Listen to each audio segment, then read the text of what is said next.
Well, Isaac, good to see you. I'm sure you just heard us talking about that flipping of the script. So the swimming, now the second week for LA. Have you got a thought on that? Look, I probably have a little bit of a different perspective because we do normally have the swimming at the start, which is good. But then Mac did say that we normally will leave the village, but I tend to sort of stay in the Olympic area, and then I go around to a few of the Olympic parties that are going on. So I think the only thing that I'm going to have to worry about is missing out on that.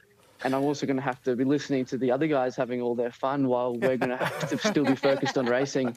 And so I think keeping focused on what we're trying to be doing is going to be quite difficult. But if we do get the chance to go to an opening ceremony, I mean, that's a pretty once-in-a-lifetime opportunity. I'd really, really love to go.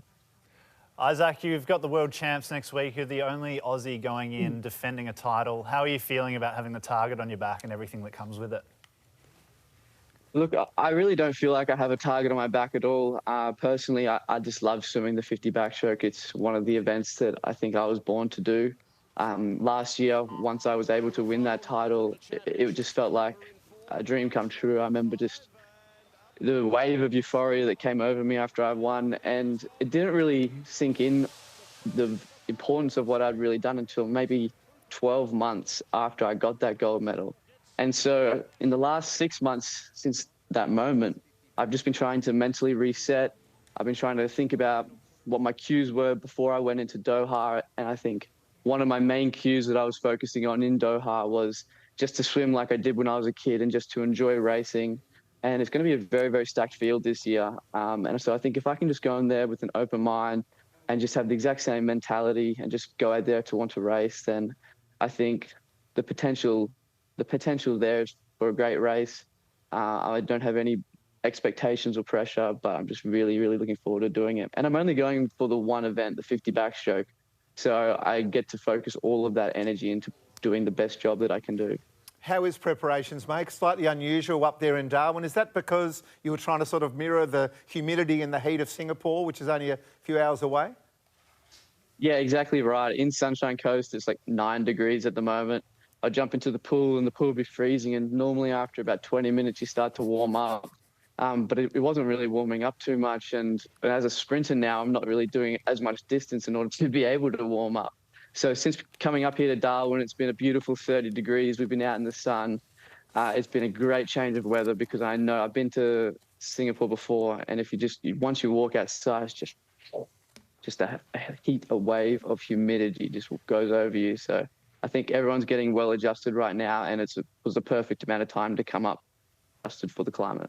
Well, you still have a few weeks of humidity ahead of you, but Isaac, I've loved watching your athletic career. This is your 8th Australian team, and now you're on the athlete leadership team. You've developed so much across your career, and you've just mentioned the way that you've changed your mindset. But what else have you changed as you've evolved as an athlete throughout your career?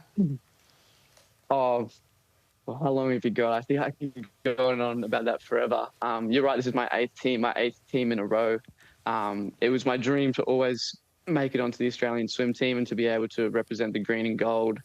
In my first team when I was 17, and we actually had gold cap presentation last night, and I spoke a little bit about what my first gold cap presentation was like and how excited I was and how unique of a feeling that was. And that feeling hasn't gone away along every single team. And now my 8th one, I'm here now as a team leader. I feel like I've had a full circle moment. I'm very proud of the career that I've had. It's had a lot of ups and downs. And my training program as well has also changed. When I was a younger swimmer, I came from a massive distance background. We used to do 60 to 80K weeks pretty regularly. And now at the start of the year, I wasn't doing more than a kilometre a week.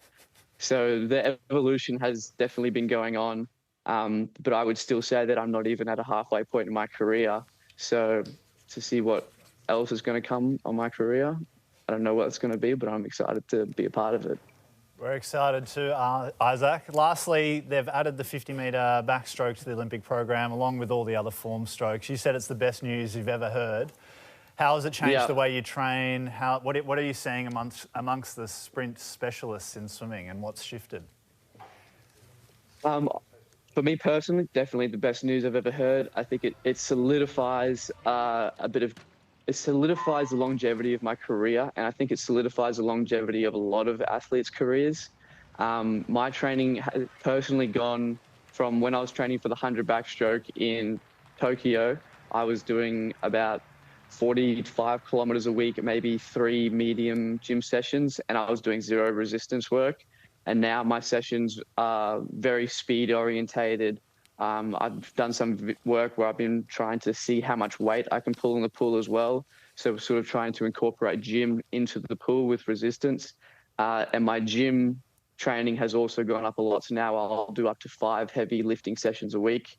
And my body mass has gone up by 12 kilos as well over the last 4 years. So I'm now racing about 12.5 kilos heavier than when I was debuting on the team. Isaac, that is amazing. You've clearly done the work. Good luck for Singapore. And I think we speak for a lot of people in your life. We are so glad you've lost the mo, mate. Oh, you know what? I really liked it, and I was getting a couple of compliments on it, but my dad says that it was taken away from my face card, so I figured I'd listen to him. He always knows best. I want to know who